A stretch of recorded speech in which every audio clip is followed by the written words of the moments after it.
What's up guys, and welcome to today's video. Behind me we have my MX5 SR20 powered drift car. But before we get into today's video of revealing and testing the car, let's give you newcomers to the channel a bit of history about it. Over 2.5 years ago we bought a completely standard MX5 NC to turn into a drift car, and we documented all of this on a series we called Games Changers. The car itself was finished within 6 months, but when it was, that's when the problems started. This car's had more engines and liveries than it has done events. It says low oil pressure again.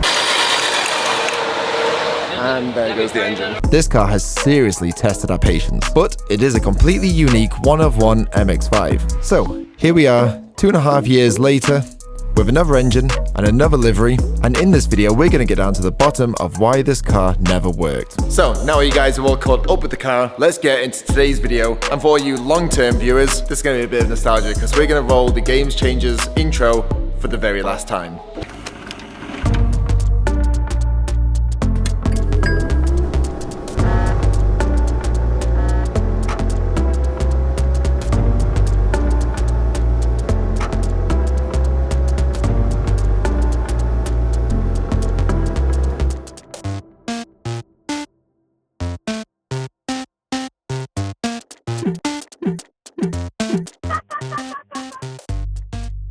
What's up guys, welcome to today's vlog. It's a special one. Two things very special happening for Mr. Josh Holsworth. One, he's going to see his car for the first time. He has no idea what it looks like. And two, we're going to take it to Mondello Park and finally do some drifts. So this is we were going to get a blindfold for Josh, but obviously in the panic of getting the car ready, we didn't. So we found the next best thing. This is the most degrading thing that's happened to me on this channel. You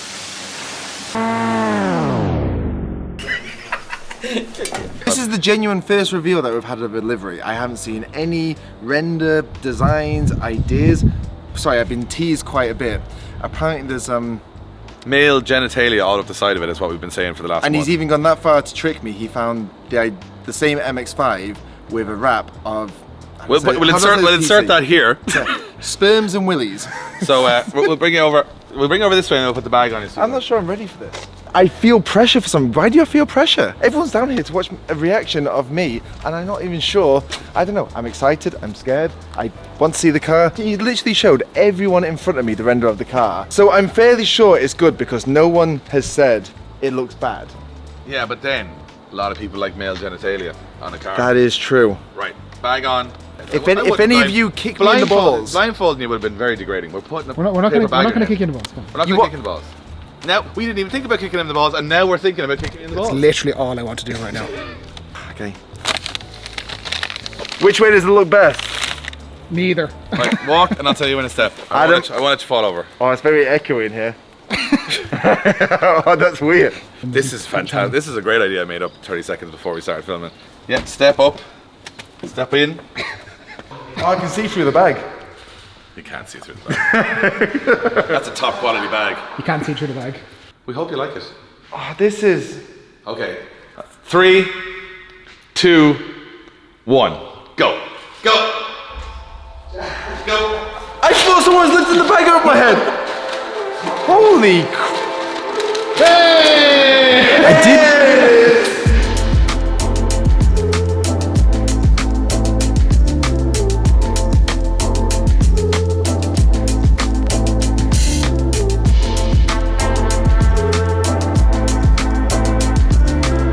Like it? I love it. It's bright, simple, quirky. It's exactly like you. Well, let me tell you, I'm happy there's no dicks on there. Quirky, but not over the top. No, I think it's perfect. I genuinely think it's perfect. It genuinely now looks like an FD car. Hopefully it goes as well as it looks now. that's all I can say. Honestly, kudos. I'm not sure who the most sorry, it's Dave. Dave actually did you say you designed it? I designed it, and then Square Design took my, what is essentially hand painting, and made it into something very nice. You hand painted. And then Jay took that hand painting and then made it into a wrap. Create this beauty.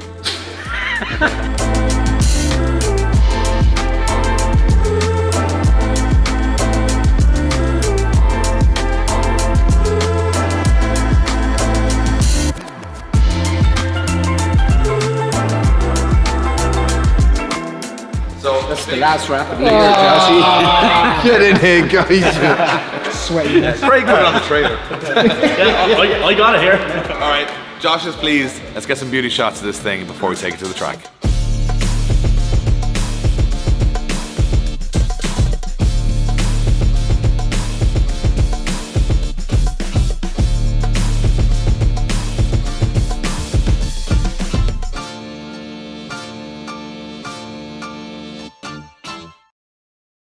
So we are here at a very sunny Mondello Park. Massive thank you for letting us have the track time to test the car. This MX5 works. This one has oil pressure. Everyone stop joking about the oil pressure. Right, one thing before we get into today, I just want to say that this is a very overwhelming experience, I think, the past however long. So many people trying to fix the problems. Like, I'm in a ridiculous situation where I'm getting a car built for me to drive, and I technically call it a job. Just want to say a massive thank you to, I guess, you guys as well for watching all the content and allowing us to make the content for you guys to enjoy. So it's a nice little circle that's going on, I think. So I guess we don't mind doing the hard work as long as you guys are enjoying it, and that's the reason why we're doing it. Anyways, enough of the waffle. The car's going to arrive in the next few minutes or so. So we're going to unload it. We've made some changes to the way the oil line is and the filter and everything like that. So hopefully, fingers crossed, that's fine. We're going to take the logs, we're going to send them to Dave Yandel, and then hopefully we get the thumbs up of everything is A-OK. Oh, this is massively scary. So massively scary. I just want this car to work so bad.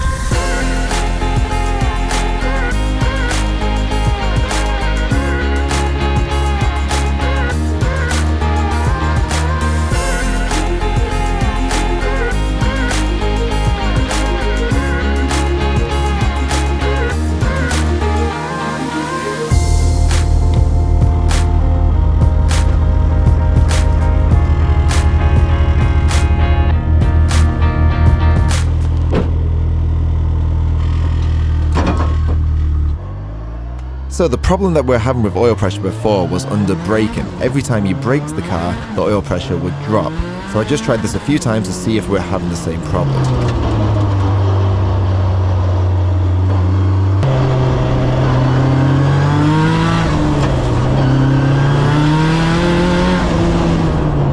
Unfortunately, as you can see from the right of the screen, it did drop the oil pressure low enough to give a warning, which isn't good.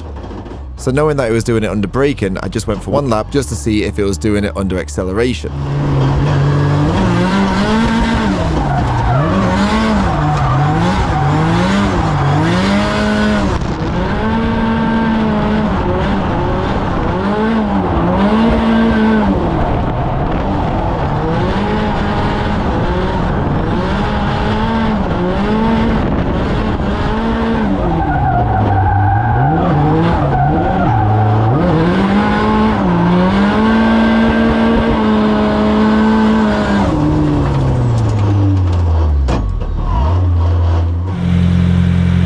So, we're having the same problem as before.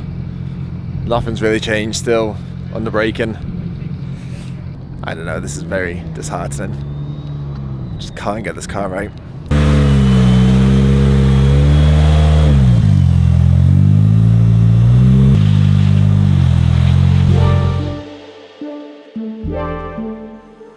Right, so I have been puzzling, been on the phone to people, figuring out what this problem could be. And for the past half an hour or so, I would say I've been going through footage and onboards from the previous car, because Dave Yandel's saying it's the sump. And we said the sump wasn't an issue beforehand, but it would seem it was. Because here's a different engine with, well, the only thing that came from that engine was the sump, and as you can see, there is the dreaded oil pump sign as I'm on the handbrake. Exactly the same as what we've had since we put the engine in. So, it's the sump. It has to be the sump. That is why we can't get this to work. This is the only thing different from every other SR to this SR is a rear sump. And when we took it off, we weren't too happy with the baffles and everything like that and the pickup height, but it all just comes together. Saying it now, the sump is the issue, which is really annoying because we've gone through about 2 years of this, which is just ridiculous. But we have a plan, we think. On the next clip, if we realize this plan will work, we'll let you know. Right, back in its natural habitat. So we think with a few alterations on the subframe, we can get a front sump on the car. Therefore, it's as standard as the SR gets. So as you can see, there's a big chunk of the subframe that needs to be taken away. So Ryan at Vital Fabrications is gonna have to reinforce it in whichever way he can, because obviously there's a lot going on in the subframe. The engine's braced there, all the suspension arms are braced there, so it needs to be as strong or stronger than it was before. So, best case scenario, we can fit one of these sumps in. Worst case scenario, we can put a standard sump in and have it baffled so it's still okay, because the standard sump is smaller than that. But first of all, we need to take the engine out of there.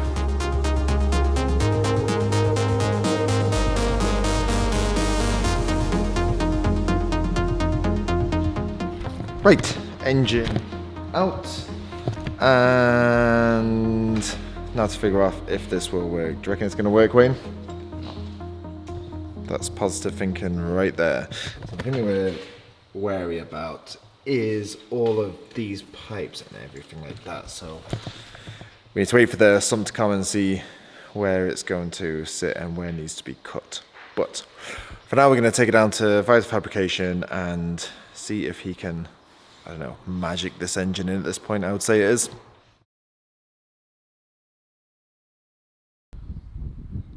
So we're back. We're back to where it all began and went wrong. 3 years ago when we first built this car and it broke here, and then 2 years ago when we built this car and it broke here, and then a couple of months ago when we built this car and it broke here. We're back again. It's 2 weeks after the last update on this video, and we have done quite a bit, Josh, to hopefully have this thing finally finished, because honestly, even I can't watch these videos anymore. This car has to work at some point. There's so much pressure.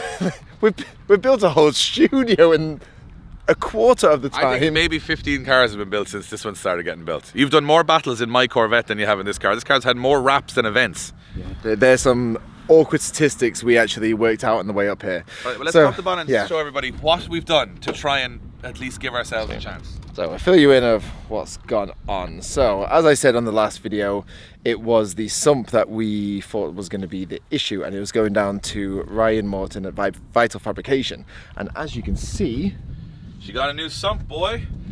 A 1 of 1, like everything else on this car. So just to get you up to speed on this car has done no events. It's had a full engine rebuild, a full gearbox rebuild, a full custom sump. It's swapped from hydraulic power steering to electric power steering. It's had pretty much more maintenance done than a car that's done 4 years of Drift Masters, and it hasn't even done a full competition without a problem. This point in time, there is nothing more we can change. If it doesn't work now, this video will be titled "We Burn Our MX5 in the Middle of Mondello Park," and that's all. Oh, hold on, hold that bonnet for a second. Are you gonna bless? A little bit of holy water. There you go, bless it. They're blessing it. In the name of the drift, the smoke, and the race fuel, I now pronounce you a working bloody car. Josh, get in the car. I don't even want to drag this out anymore. We have to see this thing run. I'm going to lose my mind, and it's not even my car. Nothing left to do apart from drive the thing.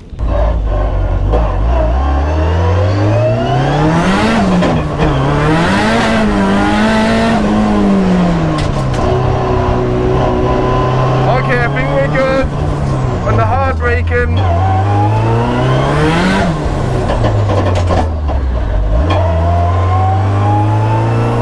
So before that was going down to 0, and now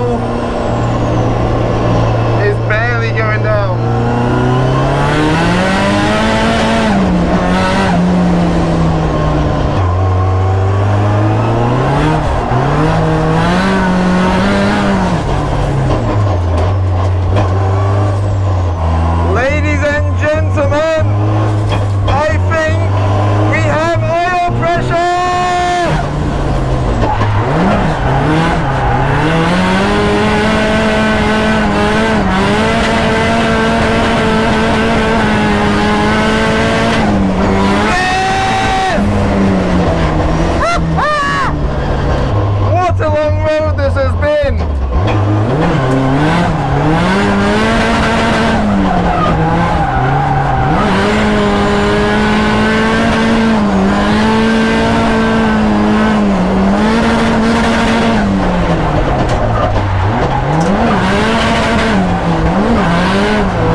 Me being a bad driver is the least of my problems right now.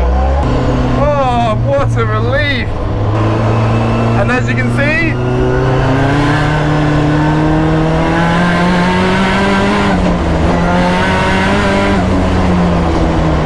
consistent oil pressure building.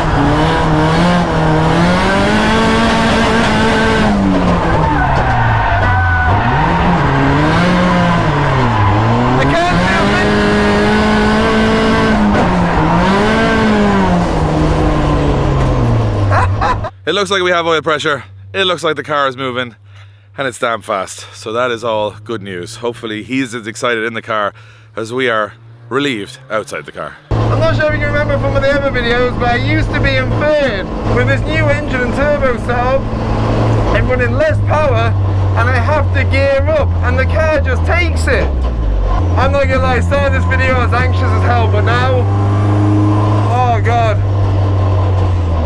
this is the up I think I needed. Well, what's the verdict? Still very anxious when driving, but I think my anxiety went when driving. Looks good. Yeah. It's so strange, it's a completely different car. It feels weird saying on video, but There's the car has oil pressure! I was like celebrating in the car and it's like, is this it? Is this, have we done it now? Is this what all it was? You're always just waiting for the, it's reeled me in, it's reeled me in, oh no, but it actually seemed to go very good. I think it was. If it was me spinning and I'm the problem, that's absolutely fine because It was definitely him the problem, but yeah, the car definitely looked like it was going pretty okay. Anyway, we are going to put some more grip in it, do some more rips in it, and hopefully all goes well. I think it was the holy water. It wasn't the gearbox, the engine rebuild, the subframe or anything else. I think it was just a little bit of holy water, just needed that sprinkle. Now it is customary to do that every time we start it now, which is the worst part.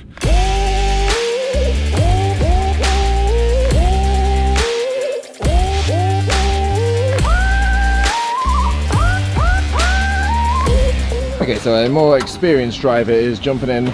Experienced? Where is he? I'd like to say more experienced than me anyways. It's not really a compliment. Driven a pro car in Jordans in a while, I'd say. Oh no, but hopefully it's not greasy in there. Well, hopefully that's the only thing that's going to get muddy. Okay, so we think that it was a little bit too loose, seeing as it was spinning up fourth easy. The wheel speed is ridiculous. This car's never gone through tyres that fast. So we've loosened up the BC Racing coilovers. It's a 32-way adjustable. So we've gone in the half, we've gone 16 clicks.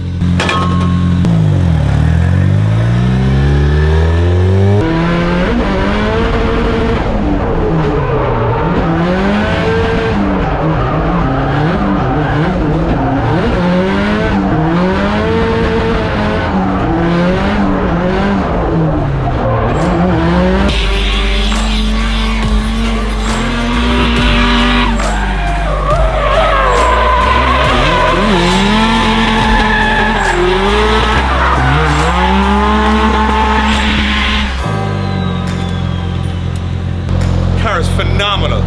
Like, it's so much go. Like, you just want to put a set of Valinos on it because it's just blowing through normal tires, like, and like so controllable. I had it on big angle there and it's fine. Left foot braking fine. Like, it's a weapon of a thing. This is a pro car now. Like, it drives like a pro car. Feels real. I think the verdict is it does work, which is just ridiculous. So, got my helmet, got my gloves, and I guess just take it for a few last laps and just have a bit of fun in the car. That's where it's been two and a half years, and now I actually think I just get to enjoy it now.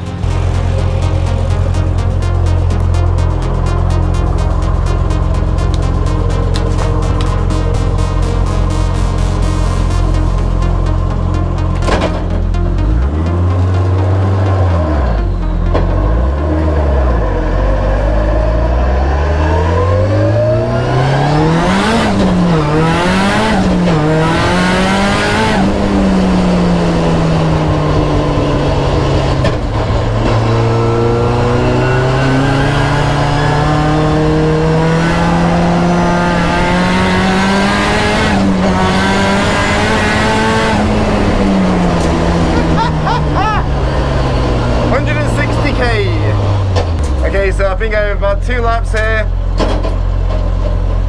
Let's try and make them good.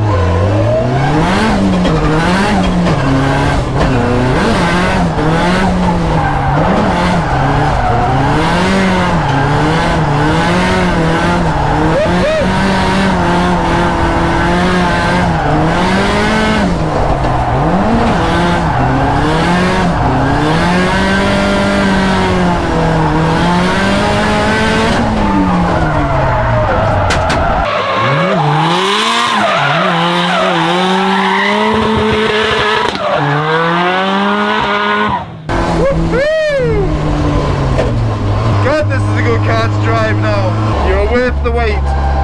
Right, one last run I'm gonna have before we put it away, ready for this new driver at the LZ World Tour.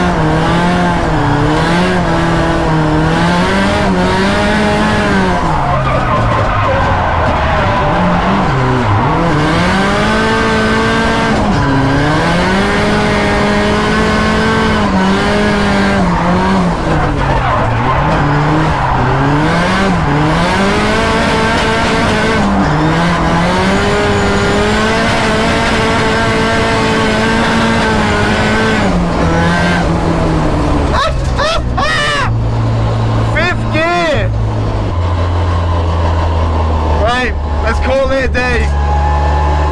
Whew. Still oil pressure. This is the first time we've gone. I think the car actually works, and it does work, and it's really nice to drive. Like, it drives, I'm not going to say exactly like an S body, but very close to it. Like, I'm surprised. And you took a couple of laps in at the end there, and it's like you were flying. Pulled fifth gear. So the big announcement at the end of this video is not only that after 47.5 years since we started Game Changers, the car is finally ready for competition, but the bombshell at the end of this video, ladies and gentlemen, is that its first competition won't be me driving it, won't be Josh driving it, won't be any of us driving it.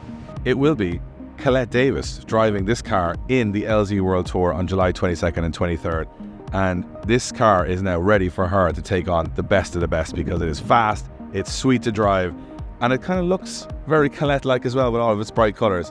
If you haven't already got your tickets for that event, it is going to be, I think it's the biggest event we've ever done. I think it's going to be the biggest event ever, and that might be a guarantee for the future too. So if you're not already coming to that event, now is the time to start booking those tickets, getting on lzworldtour.com. Be there, because everyone's there. The whole world is coming to that event. You want to be there as well. So we'll see you guys soon on the next episode. I'm not too sure what it's going to be. It'll probably be from Drift Masters in Finland in a theme park. Let's see how that one goes. All right, guys, on a high, we finish Game Changers. Finally, as we get to our new space, we finish our old episodes. This is a great feeling. Josh, high five. It's done. It's done, folks.